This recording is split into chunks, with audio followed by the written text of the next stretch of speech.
Don't forget to subscribe and press the bell icon to never miss a video from testbook.com.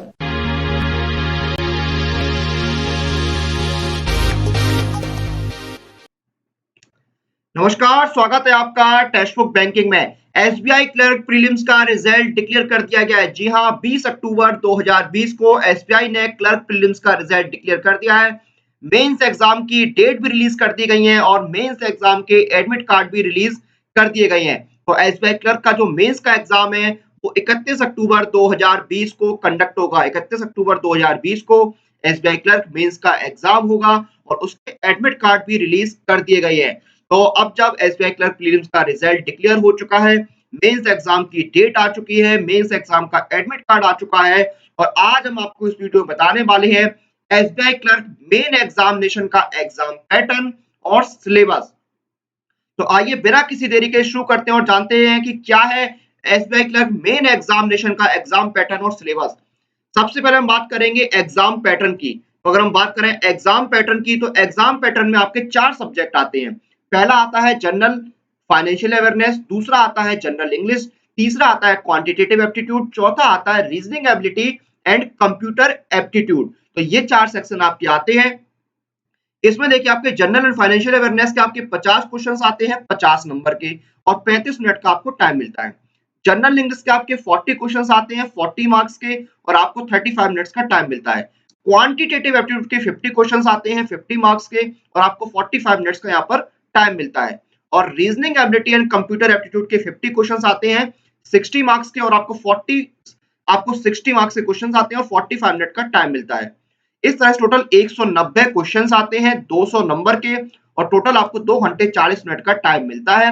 Timing जो है वो sectional होती है, हर section की अलग-अलग टाइमिंग है जो मैंने आपको बताई है। तो ये आपका मेन एग्जाम का पैटर्न हो गया। फिर हम बात करते हैं सिलेबस की। तो सिलेबस में सबसे पहले हम बात करेंगे जनरल एंड फाइनेंशियल अवेयरनेस के सिलेबस की। तो इसमें सबसे पहले आपके करंट अफेयर्स आते हैं। करंट अफेयर्स में चाहे वो इंडिया के हो या फिर इंटरनेशनल हो, वो आपके पूछे जाते हैं। उसके बाद अवार्ड्स एंड अवार्डीज से रिलेटेड क्वेश्चंस पूछे जाते हैं। नेशनल पार्क एंड सेंचुरीज के क्वेश्चंस यहाँ पर कवर होते हैं। डांस फॉर्म्स जो होते हैं उनसे रिलेटेड क्वेश्चंस यहाँ पर पूछे जाते हैं।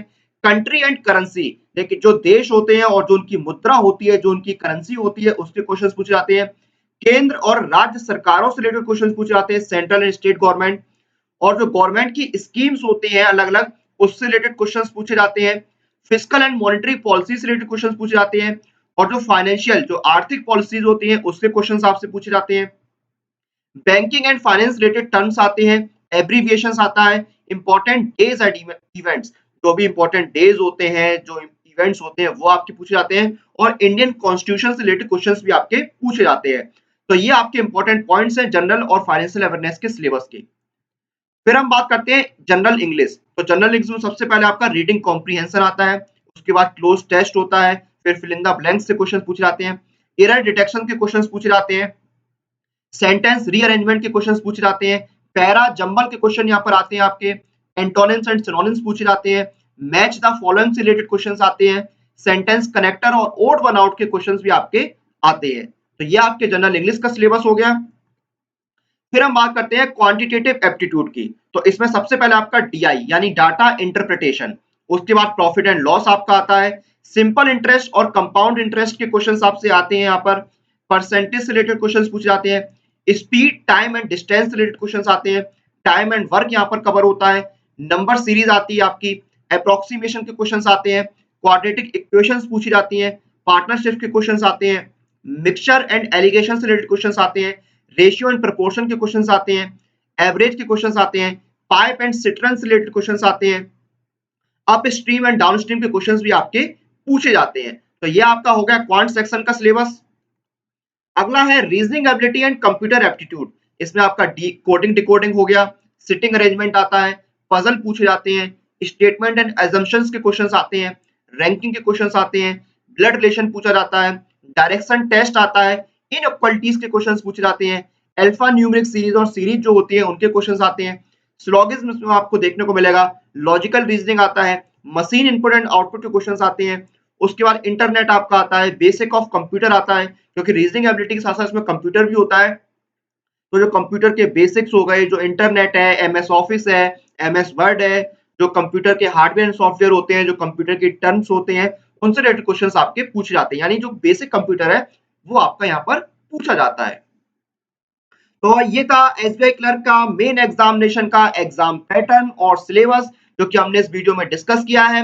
एसबीआई प्रीलिम्स का रिजल्ट डिक्लेयर हो चुका है 20 अक्टूबर 2020 को, और इसके एडमिट कार्ड भी रिलीज कर दिए गए हैं मेंस एग्जामिनेशन के लिए। मेंस का जो एग्जाम है वो आपका 31 अक्टूबर 2020 को कंडक्ट होगा।